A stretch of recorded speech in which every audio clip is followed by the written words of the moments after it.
in the fall of 1988. And for several reasons, they did not do that. And so that great work that they did really got shelved. When I came back, by the way, it was 10 years ago last Sunday that I came back for 4 months. So, still here. Can't get rid of me. But when I came back, I was asking about it. And I couldn't, about the book.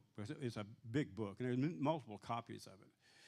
But we couldn't seem to find one. And finally, I don't remember exactly how we did it, but we found one of the original copies, stamped as original copy. And some of you have copies, too, that are like that. And I don't know how many they made, probably for each member of the committee, and so people have had them in their homes. It's really a thick book, mainly because they document the cemetery. And so tons of pages were done there and documented exactly where the graves were and all that kind of stuff in the cemetery. Then there's a lot of other background information. And then Jimmy Creamer, I'll tell you about Jimmy in a minute, but Jimmy Creamer has passed away. In fact, everybody except Dwayne Gerard, who I think is still living,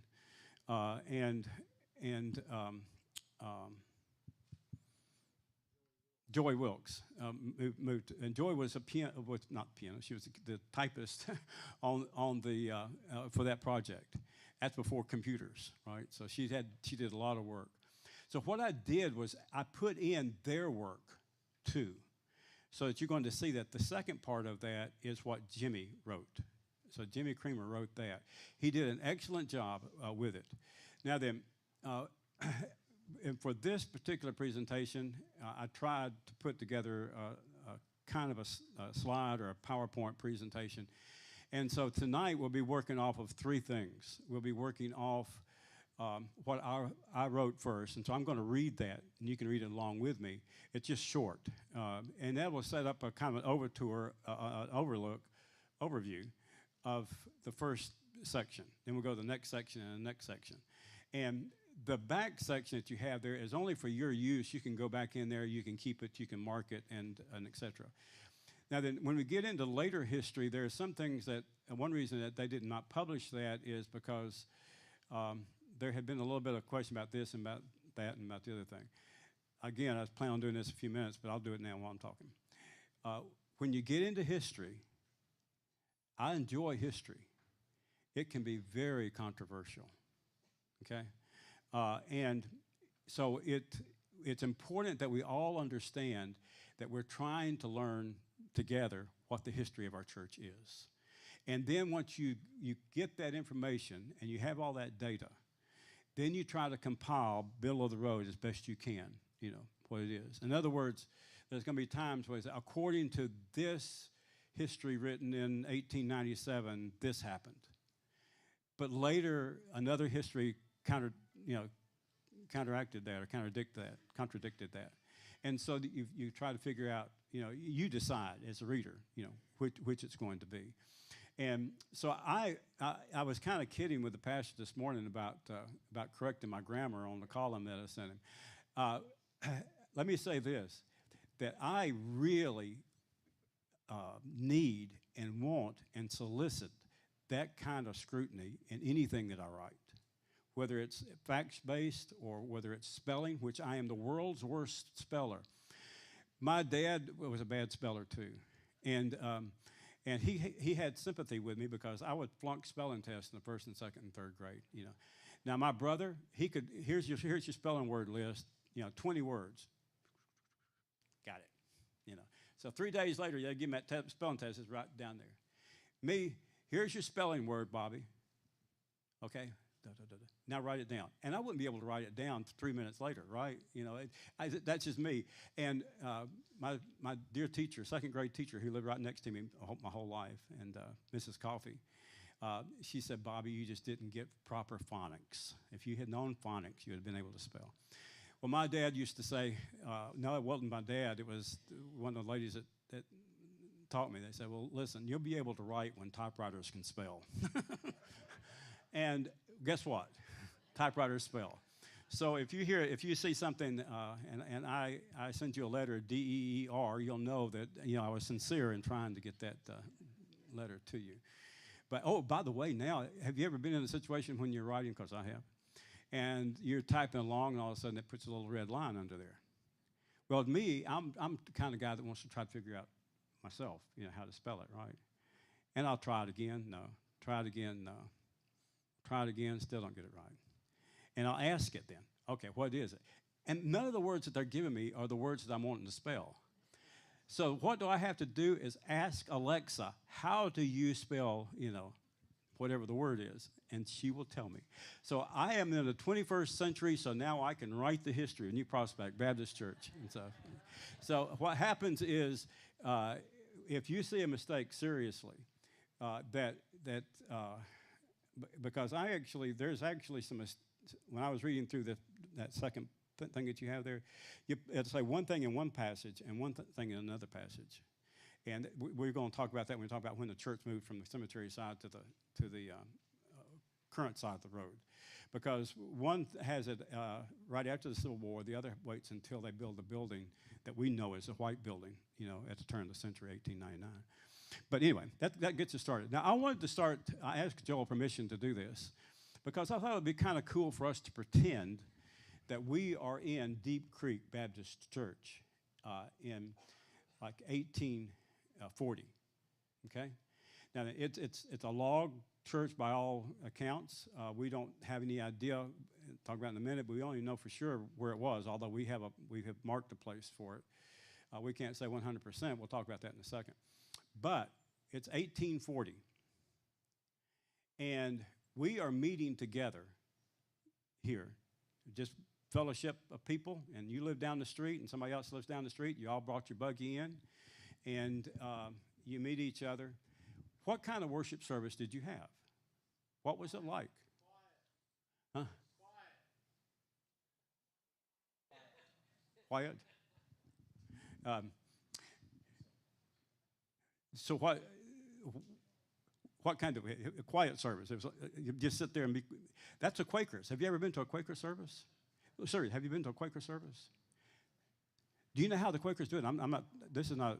They go in and they sit down until the Lord moves somebody to talk. That's for sure. That's the truth. And when somebody moves them to talk, they'll feel like that they moved them to talk, and they will say something. They will sit there. I'm not exaggerating this. Talk to a Quaker. Look it up online. Go to YouTube. They could sit there for 20 minutes praying, not saying a word. But what they would do, I had the good benefit of growing up, at least 2 years of my life, the third grade and the fourth grade. My dad was pastor of Wolf Creek Baptist Church in Lakemont, Georgia, in Rabun County. Any of you ever go up to Rabun County, Clayton, Tallulah Gorge, just north of Tallulah Gorge? To this day, Wolf Creek is 2 miles down a dirt road, dead-end dirt road. It still has the two doors. Men would have gone in on one side, and the women would have gone in on the other side. Now, they don't do that now, but the two doors are still there like that. And when they would get ready to come to church, and I don't know if they still do that or not, but you notice that everybody's watches back in those days, you didn't have atomic, like my watch, it tells me to the second what the time is, right? Back then, everybody had the watch set. So you started church when everybody got there. And when you have a bell, and once everybody got there, then they would ring the bell and you would start church. That's kind of the way that they would have done it at Deep Creek when we get started. So everybody kind of knows who's going to come in, and they would come in. And once everybody's there, well, Sister Jones, she's sick, and this person's sick, and so we got 18 people there, 16 people, whatever it is. They would ring the bell, and they would start the service. Now, if they had a hymn book, which I don't know if they would have had a hymn book or not, but I'm going to go back to my old standby, the Olney hymnals. The Olney hymnal was put together by John Newton and William Cooper. William Cooper, one of the pastor's interesting guys. He's a fabulous poet, won't get into that. But William Cooper and John Newton put together the most famous hymn book, probably of all time. And at the turn of the 19th century, the early 1800s, they published it for the first time in New York City. And when they did that, they put it out to churches all over. It became the most sold hymn book of all time up to that time. And it was printed. Now then, I'm going to ask James to advance the slide here a little bit. Here we go. So there's an Olney hymn book. So there is a chance, because the Olney hymn book was published in New York in the 18 teens, that they could have had an Olney hymn book. Now then, if they did not have an Olney hymn book, they could have had a hymn book that was similar to it. So go to the next slide. You would have it, it would have been like this. Now this is actually out of the Olney hymn book, but it's been a little bit modified. So the words are pretty much the same, but that happens to be a William Cooper song. Now then, this is what they would have seen in the hymn book. And I doubt they did it at Deep Creek, but in a lot of the other churches, you would have had, some of you may have been, if you're kids, I can remember this in some of the churches. In fact, the church where I attend now is Demarest, well, not attend now, I attend here, but where Susan and I remember when we came back over here, is the Demarest Baptist Church in Demarest. Now, they have a new building now, but they used to have an old historic building that was built before the turn of the 20th century. And in the old days, on one side, you would have hymn number in one of these little things, like, you used to have the Sunday school attendance on them. You come back out of Sunday school and they'd have, Sunday school attendance and, contacts and, the whole thing. You would have two boards up there. One of them would have hymn number so-and-so. And then the other one would have tune number so-and-so. So what you would do is you would take the hymn, and then you had this little chart, and you would check it by the meter. And so if the meter matched, like the poem and the meter of the poem match, you could use any tune with any song. So that I might sing it to this tune in one day and the other tune, another day.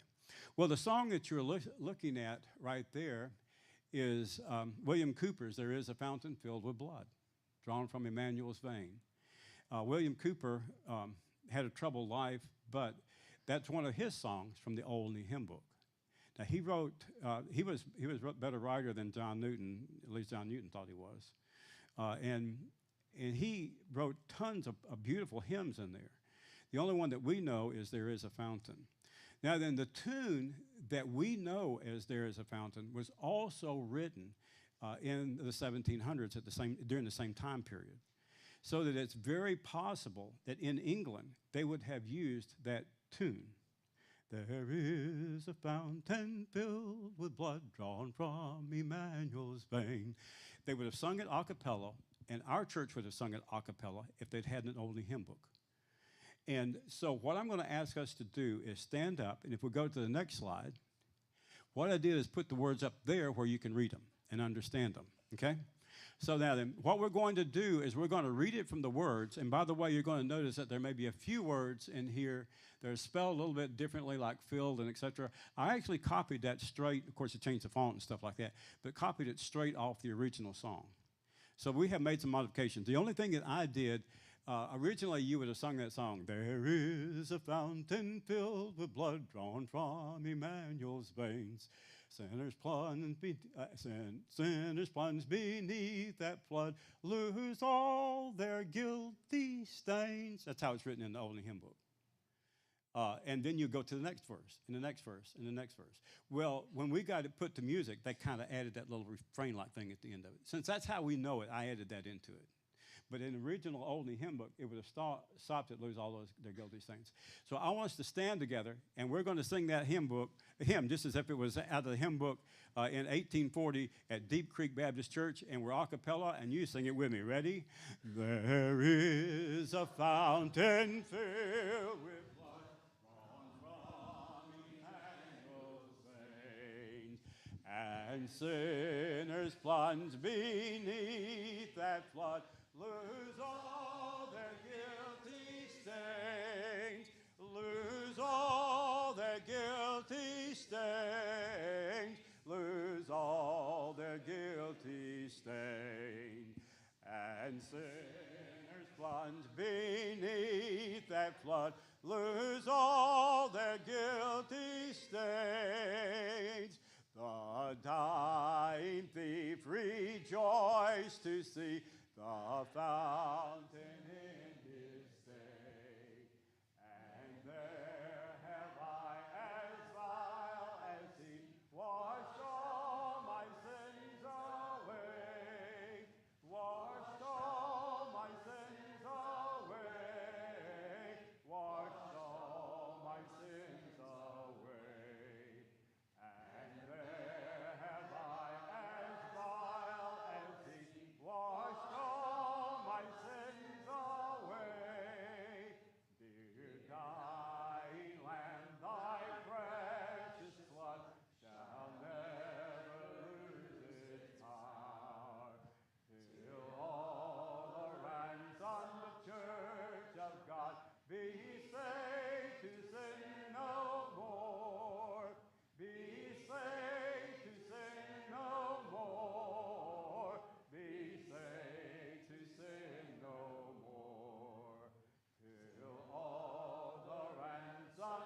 Let's all pray together. And I'm going to ask, is Brother Josh here? Where's Josh?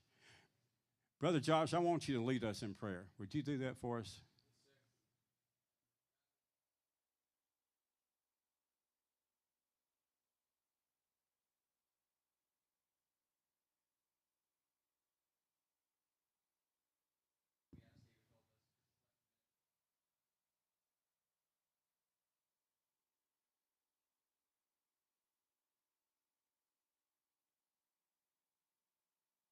Thank you. Be seated. I asked Josh to pray for us because that's exactly how you would have done it back in those days. You had looked at and seen who. Y'all remember that in the old days? When you get through, you didn't have somebody. Well, you just think of who was going to pray. Would you pray for us? You know, and then sometimes they would just stop and somebody, oh, Sister so and so needs our prayers. You just stop and you just pray for them, and that's the kind of thing that would have happened at Deep Creek for sure. That's how they would have done it. It was an assembly place for them to come together. They had no piano. The air conditioner didn't work there either.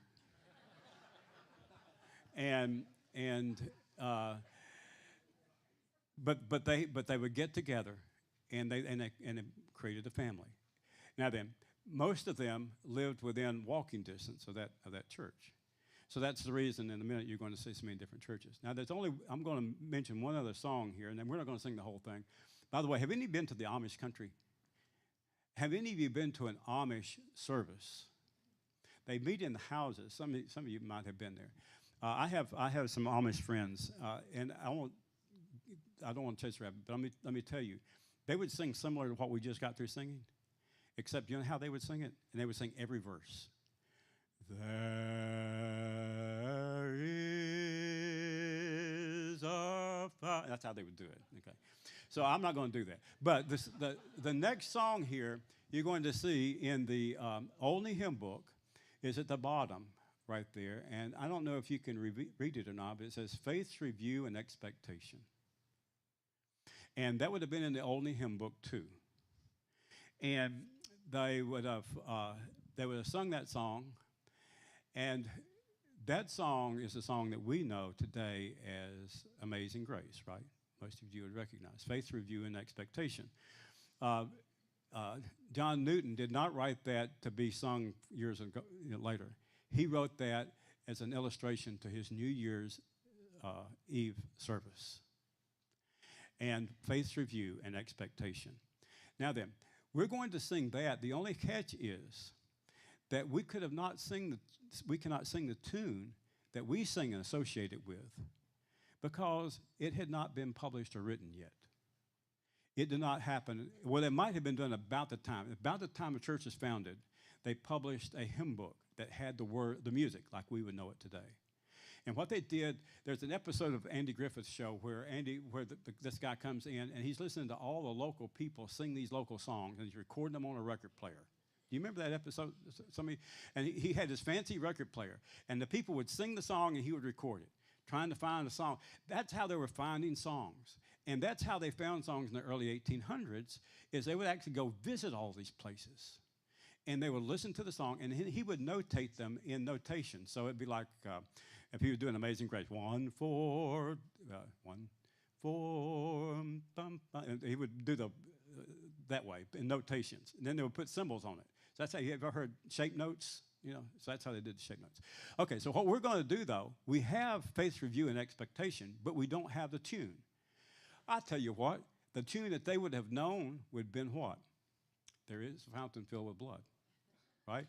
So you can be seated, and we're just going to sing the first verse of it. Go to the next slide. That's where you'd see that's how it's written in there. Go to the next slide. Well, I think I actually put in there each one, so we'll sing a little bit of it. And you just follow me, because what's going to happen there, we're not going to repeat. It's going to sound like this. Amazing grace, how sweet the sound that saved a wretch like me. By the way, in the publications in the old days, the S's look like F's. So when you see the F, that is an S. So read it that way. So sing that way, and we're just going to sing that little phrase, and they would have sung it using that tune because they didn't know that the tune Amazing Grace had not been published yet. So nobody had heard that before. Ready? Amazing grace, how sweet the sound that saved a wretch like me. I once was lost, but now I'm found. Was blind, but now I see. Second verse. 'Twas grace that taught my heart to fear, and grace my fears relieved. How precious did that grace appear the hour I first believed. Okay, that's how they would do it, okay?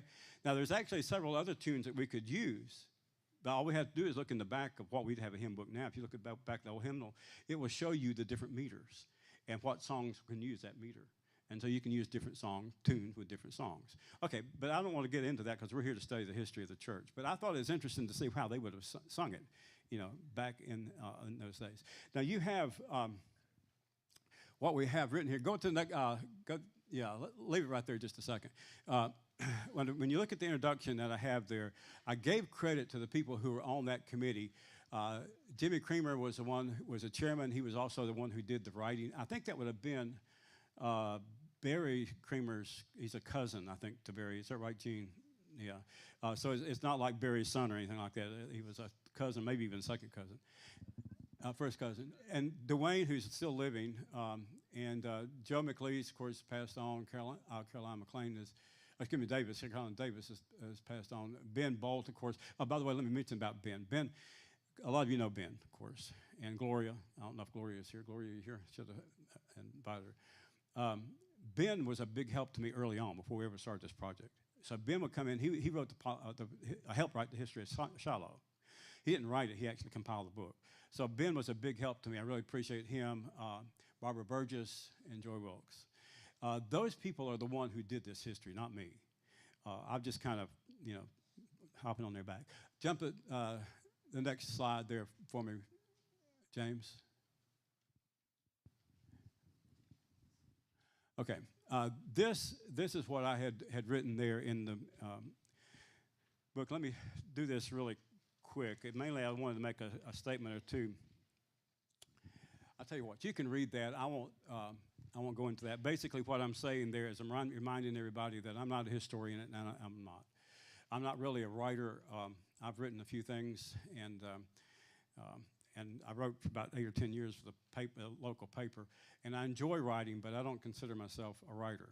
And if you talk to any of my teachers, or a lot of people used to read my newspaper articles, they would tell you the same thing. I'm not a writer, but anyway, that's basically what I'm saying there. Go to the next one. You can read that if you want to. That's in there. Now then, I do want to start talking about early Baptist life. And let me read to you what I have written there. Part 1, 1838 to 1865. Do y'all see that? That will not be on the screen, so I don't think it is. Some of the things that are on the screen will be in here, but let me read that for you. So if you have a copy of that, you can get where you can look at it. New Prospect Baptist Church can trace its history to 1838 when two mission-minded Baptists named Jacob Burris and Hiram LaCroix met with the local Baptists to form a new Baptist fellowship at the junction of the road leading to north to Pendleton and the road leading to the west to the Whitehall Plantation. By the way, the Whitehall Plantation is at the intersection of what we now know as North Main Street, Clemson Boulevard, and Whitehall. There was actually a farm there, and it was a plantation. So that existed before Anderson did. And so that they had a guest house there, a boarding house, and that kind of thing. And so that's the reason that we had the Whitehall Road going there. For many years, the site of the original Deep Creek Church was a mystery. According to early history of New Prospect written, the church was located near the bridge over Deep Creek. Deep Creek was formed by the convergence of 3 and 20 Creek. Now, that's the branch that of Lake Hartwell that goes up towards Twin Lakes. Then, you correct me if I'm wrong, I think this is right. Twin Lakes is the 6 and 20 Creek. The 6 and 20. And should be 6 and, I think I miswrote that. But anyway, the other creek heads up towards Darwin Wright Park. 3 and 20. 6 and 20. Yeah, good. That's right. Yeah. And so that's where those two fingers of the lake come together. Okay? So if you're more familiar with Lake than I am, probably. So the part of the lake that goes up to Darwin Park, Darwin Wright Park, and the Twin Lakes, they come together. Where those two rivers came together formed Deep Creek. So Deep Creek connected then to the Seneca River. So go to the next slide there for me just a second. Go on one more. I'll go ahead and jump to this. I'll come back in a minute. Go one more. Well, sorry about that. Go one more. While we're talking, here we are. While we're talking about that, let me see if I have somewhere I have a marker here, and I don't know what I did with it. Here it is. You'll hear some discussion about where Deep Creek Church was. So forgive me for jumping ahead, but we were on it, so let me do that. So here's Anderson. Here are the rivers. So this is what, 6 and 20? It goes up towards Darwin Wright Park. Where the line is. All right. Then you have the other one headed up towards Pendleton. That's going up toward the Twin Lakes. Where it comes together, this part of the river right here was Deep Creek. And several histories talk about the church being located on the east side, southeast side, but they said east side, of Deep Creek. And then for a long time, it was a mystery where our church was located. We did not know because it had been lost to time. And then Lewis Martin, some of you remember Lewis Martin, and Jimmy Creamer, Wilford Webb, several other people who were probably Henry Glenn. I don't remember who I was working on it at that time. They were determined they were going to try to find, because there's all kind of rumors as to where the church might be. And then the gentleman who laid out and bought that property and laid out the property, when they started working on that, they started to realize that, hey, there might be some graves here, because here's a foundation of an old building. And go to the next, go 2 more slides, go one more, right there, leave right there. So that they notified, the history committee, the gentleman did, that I think we may have found your location that you guys have been looking for. And I can still remember Lewis Martin. That's been back in the mid-'80s. I hadn't been here a whole long time, probably. He contacted me because he knew I was interested in history. I think we found it. I think we found it. And we went out there and cut through all of the weeds and all that kind of stuff. And there were some rocks there. And there were some indentations in the ground. Yeah, but here's the bottom line, then and now. We don't know for sure if there's anybody buried there. Even though, go to the next slide. You see the crosses? I'm not sure, who was it that when we found it, we put the fence up. Well, what's a cemetery without graves, right?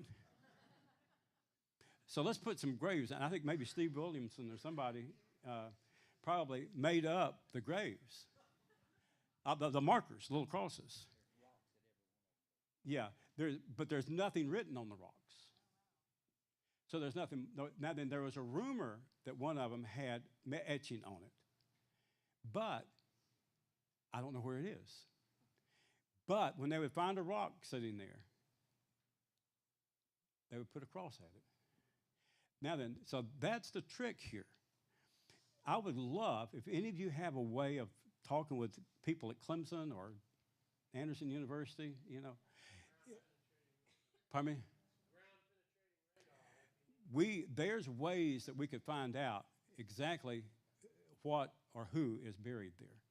The other thing is that there's no records from Deep Creek Baptist Church, so that we don't know for sure who might have been buried there, although I think in the Webb family history, they have him being buried there. But there are no markers that identify that. Now, then here's the other thing that you have to add to the mystery of our first churches. Now, I don't want to get bogged down in this, but the fact is that almost every farmhouse anywhere around here, when somebody died, what did they do with them? They buried them in the backyard, more or less, right? So there's people buried all over here in those very, very early days. They did not, they put them in, watch the old Westerns. What did they do? They made a pine box and they put them in it, if they were lucky. They generally would just wrap them in a blanket and bury them. That's the way they did it here. How many cemeteries existed back in 1838? Not very many. But the churches would start these little cemeteries, and so it's assumed that probably, Deep Creek probably did, but there's no documentation to it. Now then, having said that, I have decided that from now on, forever, until the Lord comes back, which I hope will be next week, this will be the original site of the Deep Creek Baptist Church, okay? So, because so far, we can't prove that if it is or if it isn't. And if it's, I have a good feeling, and Don and I have talked about this, if that's not the Deep Creek Baptist Church, it's in the bottom of Lake Hartwell. And we'll never know, okay? So from now on, forevermore, this is our original location. There is a foundation there. There very well may be some bodies buried there. And if they are, there'll be ancient graves. It would be a good project for a college or university to take on for a few years to see what is there. That is our property. I think the developer of that little circle there, what's it, Thompson Circle? Thompson Circle. Thomason Circle. It's that little section there, they deeded to us and sold it to us for $5. So it became property of the church, and so the church owns that property. And of course, some of you are probably involved in putting the fence around it, identifying it, and preserving it. And every time we have a storm, we have to go back out there and cut more trees down because they'll all fall down. Now, and forgive me for getting a little bit ahead of myself. James, if you don't mind, roll it back again to where we were. That's good, right there. I'll leave it right there. I wanted to say a little bit about the early Baptist life. Something else that's important for us to remember about not just our church, but Baptist life is that the Baptist church, both in practice and in doctrine, was very, very different in the early 1800s than it is today. And when Baptists first got started, even in South Carolina, the first Baptist, I remember this when I was in school and stuff, was actually in Providence, Rhode Island, First Baptist Church in America. What's the guy's name? Rogers? Huh? Roger Williams. Yeah. Had the first Baptist congregation in Providence, Rhode Island. Some of them had settled in Virginia, if I remember right, and it's probably written down in your stuff. I probably have it written here. William Screven, there we go. William Screven came and established a Baptist church in Charleston. Now then, they later established a church there in Charleston, and then beyond that, they changed the Charleston Baptist Association, 1751. So Charleston Baptist Church was the first Baptist church in South Carolina. And so if you go there and visit the church, the building is not, it's really old too, but it wasn't the original building, obviously, but that building was there. Do any of you remember when Eddie Green would be preaching quite often, especially down at Orville, he would refer to one of his favorite writers, Vance Havner. Remember him talking about Vance Havner? Well, Vance, I got to know Vance. Vance's wife and my grandmother were best friends. My grandmother introduced Sarah, his wife, to Vance Havner and was there when they got married, etc. So Vance Havner was an important part of my family. I loved him to death. Last time I was with him before he passed away, I was in Greenville. My girls were just little, and he drew little pictures on his book for them. He had a little artist. But Vance Havner, for several years, was the pastor of the First Baptist Church of Charleston when they were still establishing themselves as back in those days. So anyway, Vance Havner pastored that church. Now then, here's the thing. Most of the Baptist churches who were settling in South Carolina were very Calvinistic. And they were more leaning towards what we would know today as Presbyterian than what we know today as Baptist. I.e., they were not missionary-minded, like we were talking about in the pastor's sermon this morning. So most Calvinists believe that it's free will, but only God only gives it. He's preordained you to get it. So if you're going to get saved, He's preordained you to be saved, and you're going to be saved whether you like it or not. That's a brutal way to say it, but is that kind of right? Kind of, yeah. No offense to the Presbyterians, but but that's a Presbyterian view. Now then, the holiness view or the Methodist view is the other way. It's called about Armenian, where you can lose your salvation and et cetera. We Baptists, we like to walk down the middle of the road, okay? Yeah, we free choice, but I'm saved and saved all the time, right? So you walk down the middle of the road. I will tell you that when our church was founded in 1838, it was a huge, huge issue as to whether you were following the Calvinistic non-missionary congregations, which we had several of here, especially over, I'm not going to mention names because some of you might be past members of those churches, but a few churches between us and Star and that area, not actually Star, Honey Path over in there, they were non-missionary churches when they came into our association. Our church from the very beginning was a missionary Baptist church. So it was founded as a missionary Baptist church from the very beginning. Go to the next slide there for me. Now then, 1785. The first church here was Big Creek. The first church around here, Neils Creek came out of that, Friendship came out of that, and etc. Shockley Ferry was the first church on this side of town. So Shockley Ferry would have been down near where the Hartwell Dam is today. It's been down near the river. From Shockley Ferry, which does not exist anymore, you got Bethesda. Some of you from Mountain City, Mountain Creek. So Bethesda, and then Mount Tabor, and then Salem. Those three churches were formed out of the Shockley Ferry Church. All of them were missionary churches and missionary-minded churches. Now then, let me say something about First Church Anderson and Mount Tabor here. Now the Mount Tabor Church would really be the mother of our church, although especially Mountain Creek. Mountain Creek and what is now First Baptist Church of Anderson were the two churches who were most influential in starting New Prospect Baptist Church. It was their people who came here, Jacob Burris, and you're going to learn about him in just a second, who came here and actually manned this church and started it off as a mission. So we can thank Mountain Creek and we can thank Mount Tabor, i.e. First Baptist Church, for doing that. Now I'll tell you briefly, Mount Tabor was on the south side of town before Anderson was a town. Of course, you know that Andersonville was on the river, right? It was a settlement. They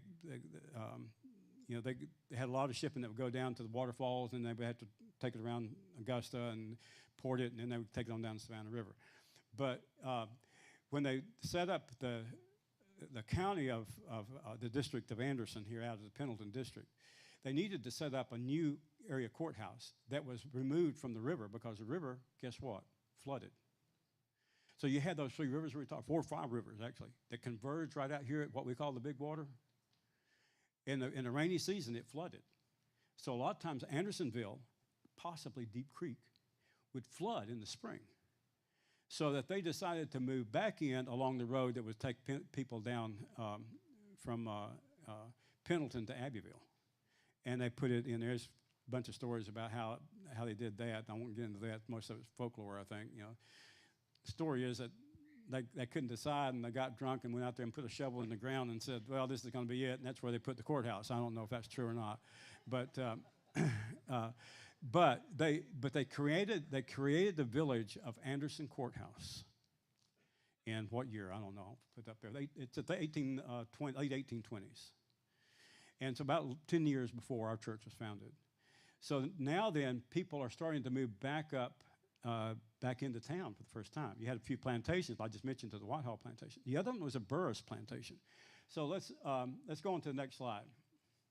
Now, then, where the Mount Tabor Church was where the Saluda Baptist Association is today. So what happened is when the village was started, they moved to Mount Tabor into town, built a church there, changed the name of the church to the Anderson Baptist Church. Probably in the early 1820s, late 1820s, maybe 1830s, something like that. They moved, I think like 27 or 28, something like that. They moved into town, changed it to Anderson Baptist Church.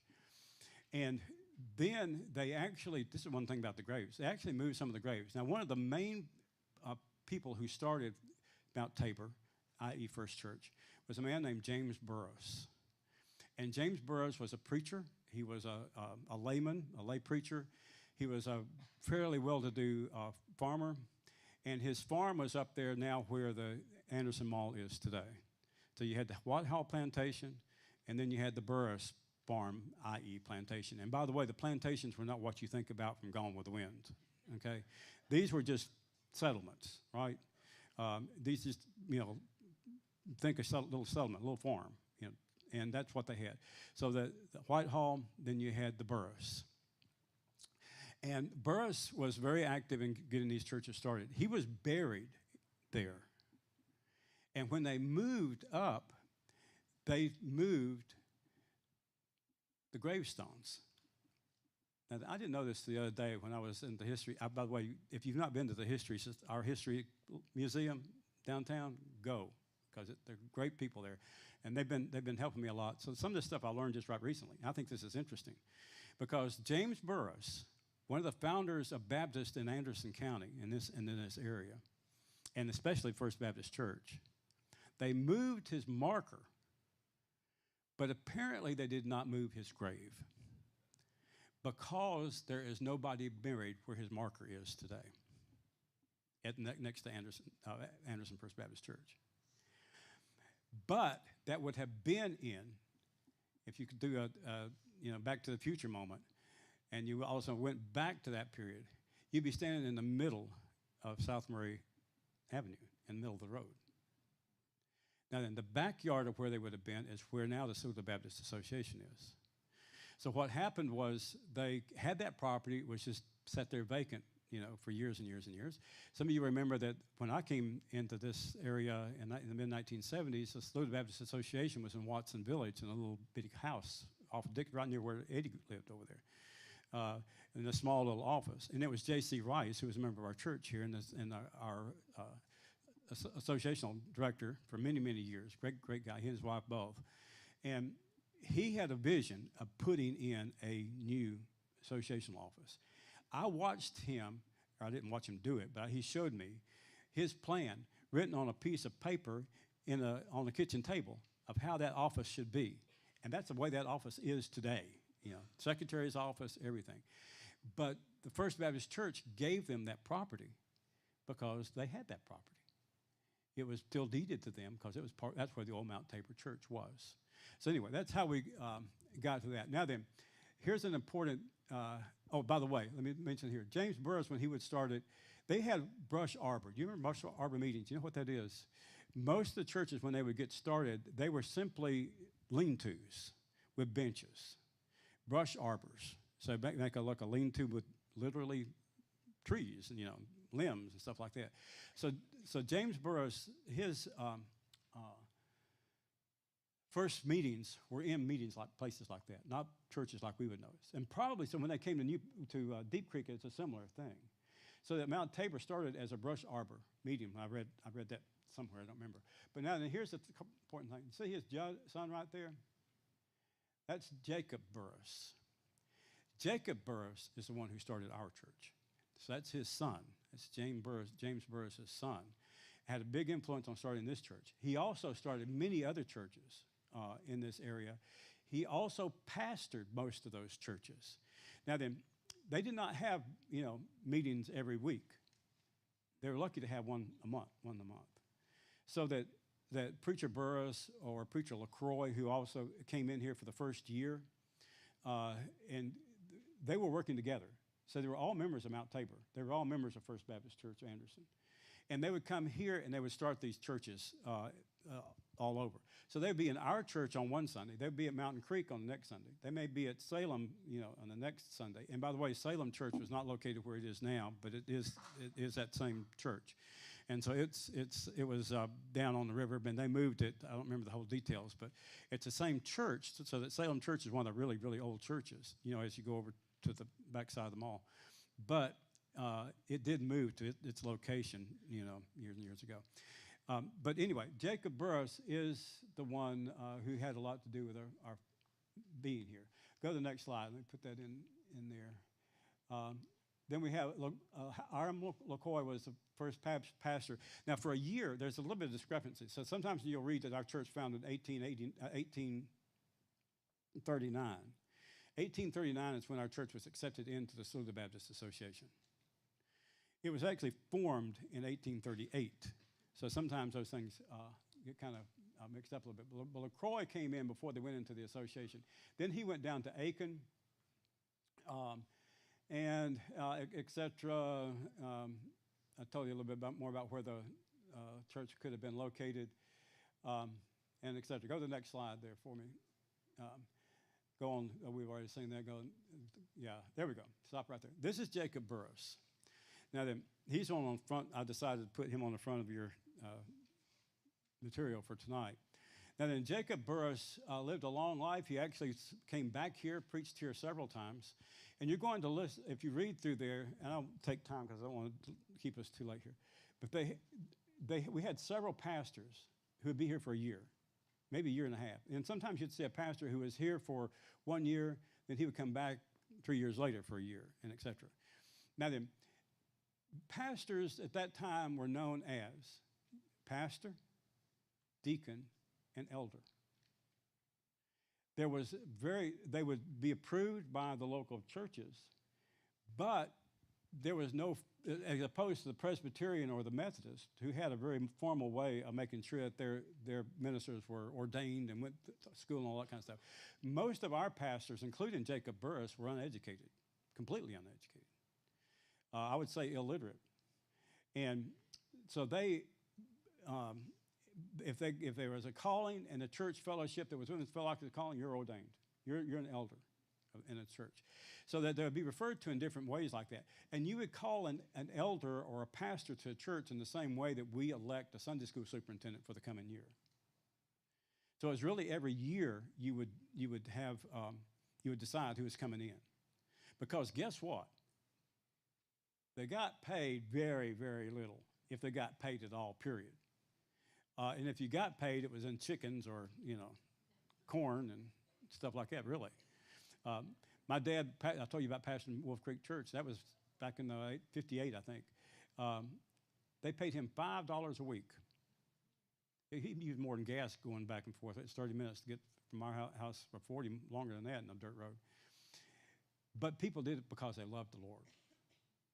And they came and they worked here. And so they would work here. And then when he realized that he could go over and start another church over here, Jacob Burris could, he would call in one of his buddies to come over here and preach at Deep Creek for a little while. Okay, so Deep Creek lasts then for 6 years there. Go to the next slide. Oh, let me say something about Jacob Burris.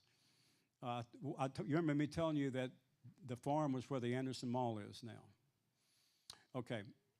I remember me telling you, too, that quite often when people died, they just got buried in the yard. Well, that's what the Burris family definitely did. So they had the farm there, and they had a cemetery plot that was actually on their farm. Now then, I'm going to see if anybody else remembers this. I'm going to date myself here. But when Susan and I moved, and April was a baby. She was 1 year old when we moved to Anderson in 1975. And we were down there at Orville. We would go up to the mall. And you had the mall, or you had Penny's, and then you had the walkway, and then where I don't know what's there now, Dillard's or something on the other side there. And that was the mall. That was it. Everything beyond that was just woods. Some of you might remember that. Then they decided, well, they're going to add on to the mall, right? So they're going to put a food court on the mall. And they're going to put a Sears, and they're going to put a Belk's, and they're going to move Belk's from downtown Anderson. They're going to move Sears from downtown Anderson. And everybody's going up to the mall.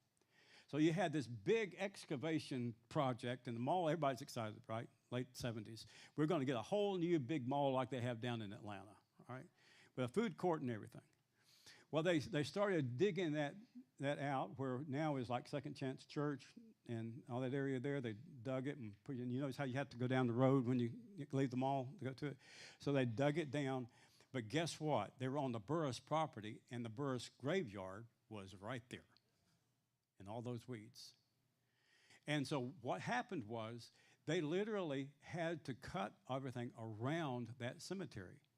And if you remember, you'd be there at the mall and you'd have a mesa out there that you couldn't climb, almost as high as this ceiling is here.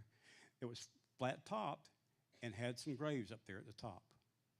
And they had to work around it because it was a cemetery.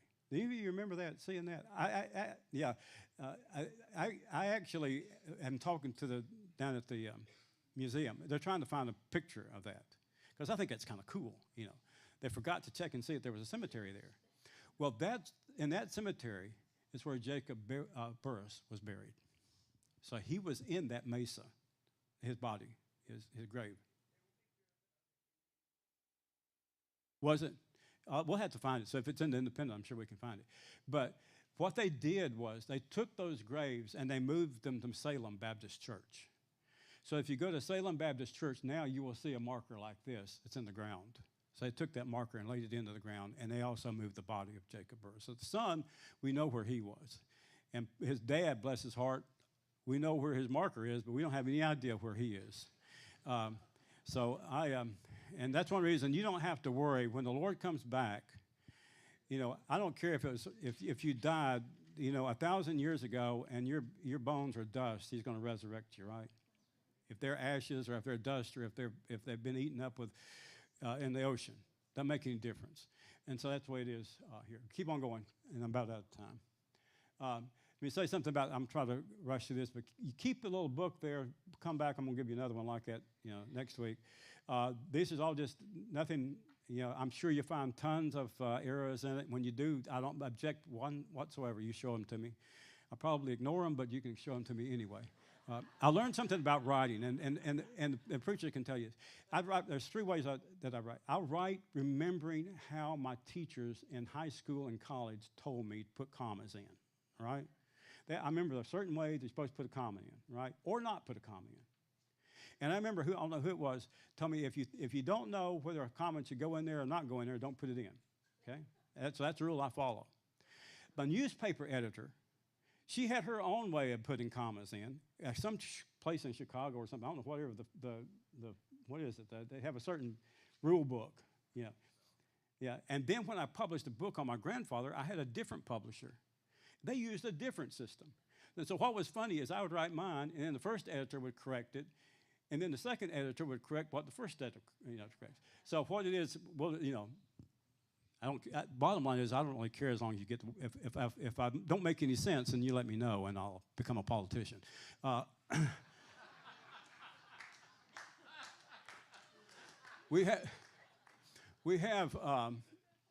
They met out there for 6 years.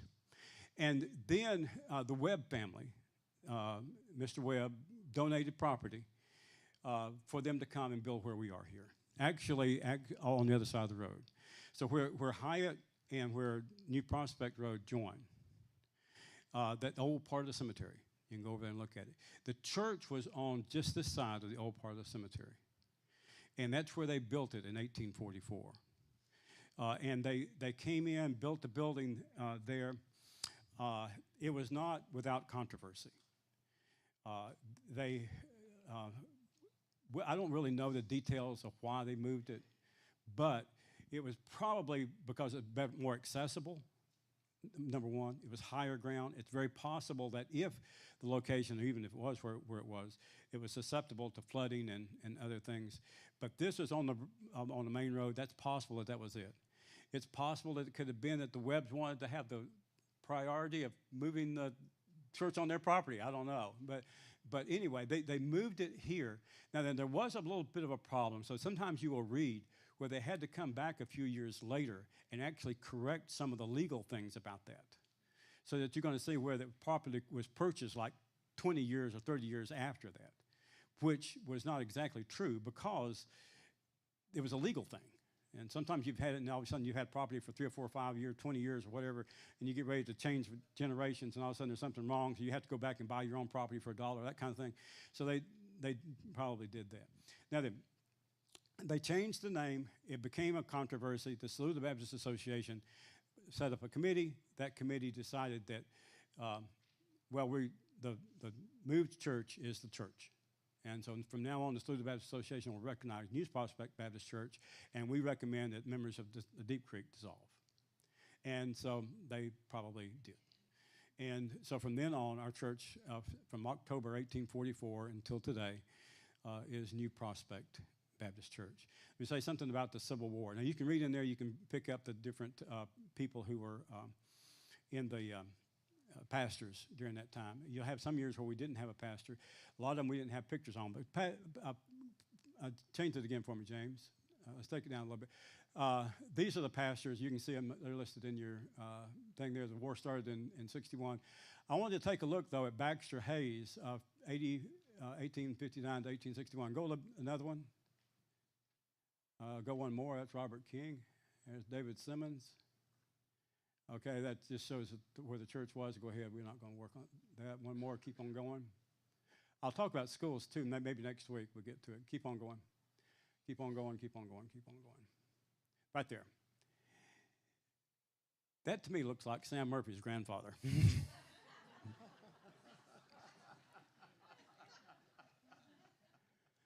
What do you think? I don't know. Is Sam here? I don't know. This was Baxter Hayes. He was our pastor during the Civil War. Now, the Southern Baptist Convention was started in Augusta, 20 years before that, in 1840, something like that. And, of course, that was the divide, because Baptist churches were started as churches, obviously, but then associations, long before there was any kind of convention, South Carolina Baptist Convention or Southern Baptist Convention. But in the 1840s, the two Baptists from the North and the South, they did separate. So that's how we became Southern Baptist. And they were very much Confederate aligned, so that they supported slavery. In fact, in our list, we have quite a few families had slaves who attended church, so that prior to the Civil War, the black families and the white families attended together. There was not any segregation as far as that's concerned. Unfortunately, some of them were enslaved. Now then, locally here is not some of the violent things we think about slavery, but it was still wrong. But at that time, they could not see that. So that our church had slaves who were members of it. And what happened after the war, and they were then, of course, emancipation and eventually they had to give up the slaves. At that time, the slaves, according to the history, chose to start their own church. So then we had a New Prospect church, black, a Negro church. And it was down near Andersonville Church, down that way. Now, it dissolved early in the 20th century, but they were absorbed into other black churches around here. So that's how we got started during the war. And go on one more slide, James. I'll say this really quick. There's a couple of skirmishes in Anderson during the Civil War. They all happened after Appomattox. And it primarily because they were chasing, guess who? Jefferson Davis, who was trying to escape, right? And they were interested in getting Jefferson Davis, and they were interested in getting one other thing. What was it? Gold, lost Confederate gold. Now then, as it turns out, they were looking here, which caused a couple of skirmishes.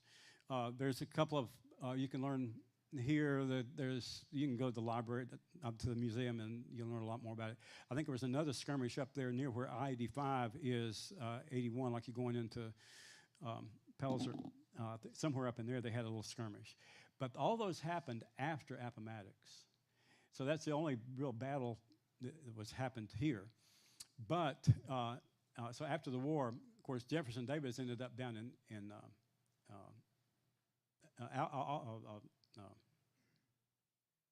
Abbeville. And they actually had, his last council of war was in Abbeville. And then he fled to Georgia, and Washington, Georgia. And he fled to Middle Georgia, and that's where they captured him. The lost Confederate gold is still out there if you'd like to go find it somewhere.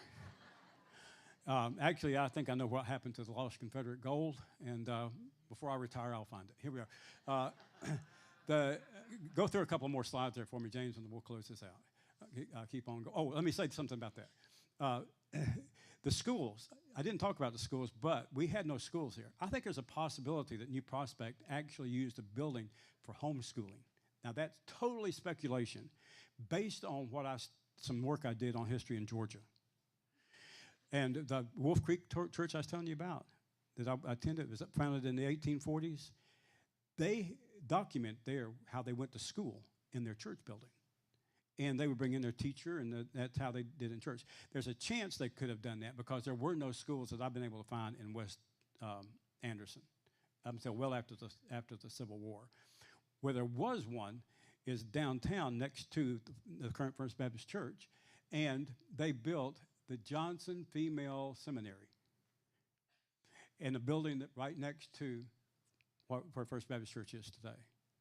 Now, the Dr. Johnson, or Reverend Johnson, passed away. The war came on, so the school dissolved. But that was the first school in Anderson. And so when the Civil War came on, they turned that into the Confederate Treasury, which is a reason that that they thought that President Davis was coming through here, because it could have been coming through the Treasury. So they had confiscated the female seminary there and turned it into, and later on turned it into the headquarters for the federal troops who came in and occupied us late in 1865. So now then the federal government's come in. They have set up a camp near where McCants Middle School is, on the other side of the road from, what's that, Fant Street behind First Baptist Church. So on the other side of Fant Street is where the federal arsenal was. I'm told there's another one down off of Murray Street. And so the federal government ran this county with an iron fist for 10 years until Rutherford B. Hayes had to bargain himself to get in to be president. You think that the elections are close. Excuse me, I didn't mean to have that on. Elections are close now. Rutherford B. Hayes bargained himself into the presidency.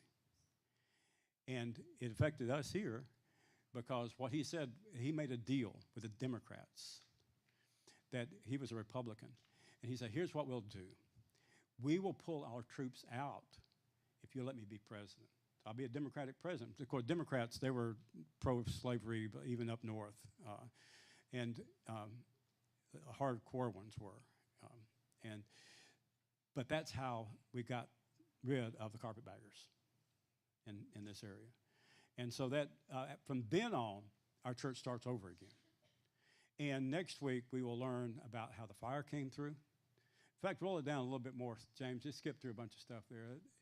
You can, here we go. Next week, fire destroys the church, okay? We rebuilt it, probably on the original site. We'll talk about that. The new white church is built, I don't know. Oh, this is the fun part. Othello's really excited about this right here.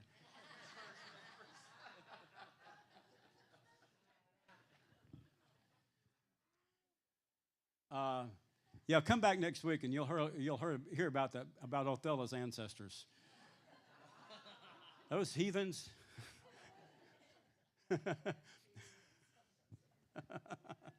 It's a funny story. I'll tell you next week. We talk a little bit about the 1918 pandemic, which had an effect on us here. Then you heard me mention this morning. By the way, y'all like my Model A out there? Yeah, I'm going to take it back home. I miss it. I got to get back home. So I'll come back this week and pick it up. But who wasn't mentioned to me a while ago that they had heard that, Betty, was it you? L.H. Raines actually came down in buggy for a while from up at Long Creek.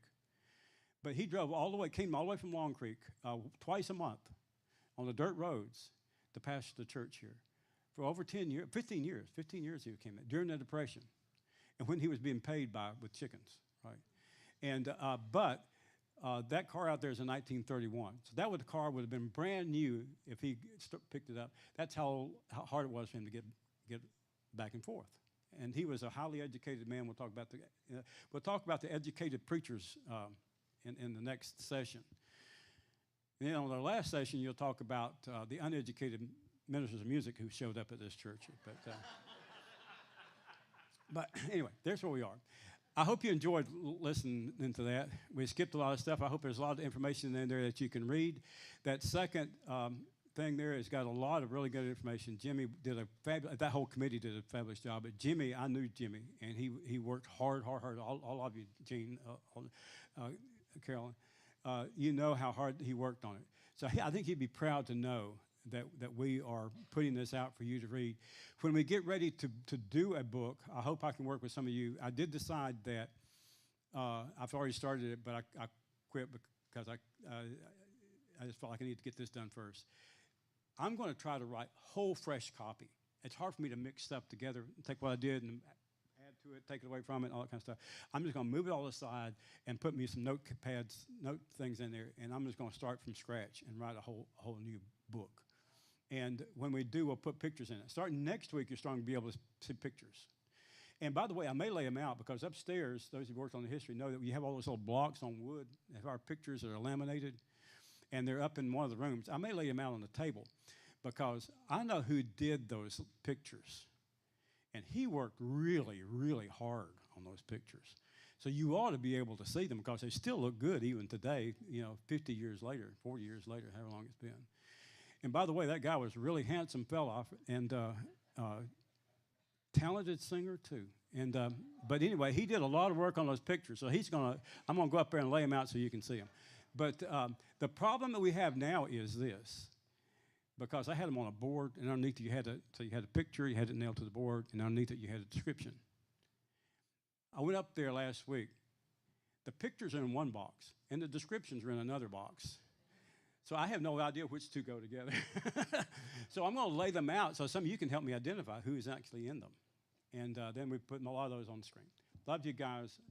Love our church. And it's important to know that from the very foundation of people settling, at least white settlers, settling in here, in this part of the community, there has been a New Prospect fellowship ministering to those people. And they were leading them to the Lord, and they had our first revival, I think, was in 1840-something. But more importantly than that, they were feeding them when they were hungry. They were helping the farmers when the cattle were in bad shape. I remember my dad's pastor Macedonia Church, and we were going into church on a Sunday morning, and all of a sudden, there's all the church members in pickup trucks out in the field. The black hoof disease or something like that had gotten into the cattle and were killing them. And it was like a pandemic for cows, right? And it's people's livelihood. I can remember the whole church stopping. And we went out there, and my dad was helping them, and all the ladies were getting food up. And for 2 weeks, we inoculated all those cows. From there, it didn't make any difference if you remember the church or not. That was the kind of fellowship that people had around here at Deep Creek and later New Prospect Church. And I'm glad that we're still doing that today. If you have any questions, you can ask me afterwards. And I started to say, if you want to ride in the car, I only have room for 2 or 3 people in there. And if you sit in that car, you'll find something out back in the old days. You really had close fellowship if you rode in cars in the old days. Because in addition to that, I always have to tell, especially somebody sits in, they're sitting knee to knee to knee. And I have my little, gear shift right here.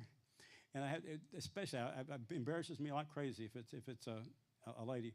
I said, would you please excuse me, because the choke is way over there underneath the dash, and I have to reach over there to get the choke. But anyway, welcome to look at the car, and I'll crank it up and put the Uga horn on it. How about that in a minute? Let's bow our heads together and pray. Father, thank you for being with us tonight. We love you. We thank you for the ministry of our church. We thank you, Lord, that we are just getting started in spreading the gospel of Christ. But we thank you for what has been done here. We pray that you'll help us to be the future. Dismiss us in your love. In Jesus' name we pray. Amen. Thank you. Love you guys. Hey, hold on. Hey, everybody. I had one more announcement. Yes, give it up for Mr. Bobby. He's definitely done a lot of work for this. But one thing that I wanted to mention before you guys leave, while I have all of y'all here, is it was really cool for me, who knew really nothing about this church, to hear how God has been moving in the life of this church over the last couple of centuries. But we all know that the Lord is not done. He's not going to be done until he comes back through moving within this church.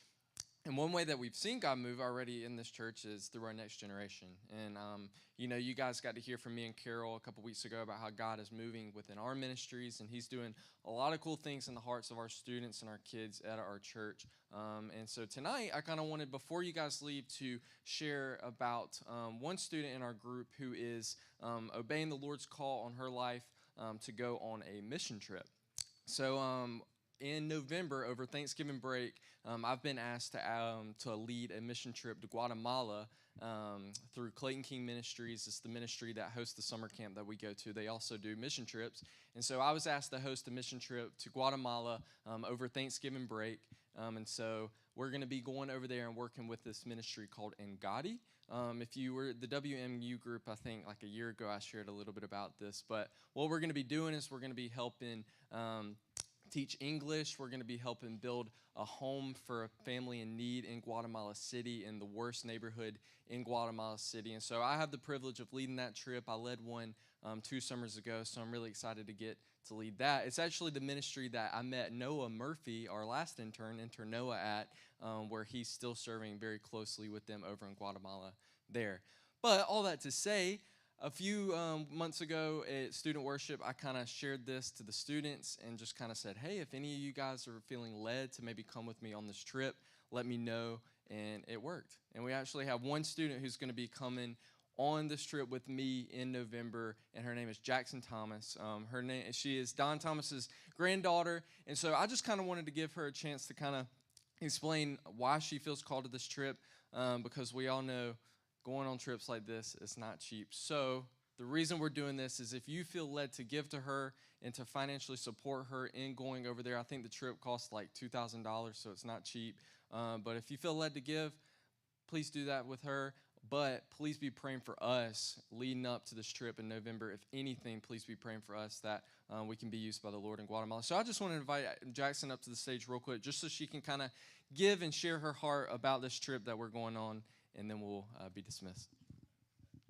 Thank you, Brady. Hey, everyone. My name is Jackson. I'm 16 and a student at Westside High School. The reason I want to go to Guatemala is because I want to be able to give people the opportunity that I've had growing up to learn about Jesus and who he truly is, and just share the love with him that I got from him to others. And I just want to be able to give God glory in everything I do and just be able to help others. And I believe God has called me to go on this mission because he has a purpose for me to share his love with him, with others, and just who he is. And I believe that I am young, and because it's my first mission trip ever, that he can use me for many great things just like anyone else. And that because he has spoken through me, that he can speak through others in so many great ways. And because it means a lot to me that God has called me to do this, it would mean a lot that for all your prayers, and if you're willing to donate, that it would be much appreciated to me, Brady, and everyone else who is going. Thank you. Thank you, Jackson. The Lord really has been moving in Jackson's life. Jackson actually sings in our student band on Wednesday nights, and she does an incredible job. She has a heart for the Lord, and I'm so confident that she's going to do such a great job over in Guatemala, and she's really going to be used. So if you want to give to her, you can talk with her to figure that out. I don't need any money, so don't give me money. Give all the money to her. But I also just want to say thank you for being such a church that we know supports the next generation, whether it's financially or within prayer or just encouragement.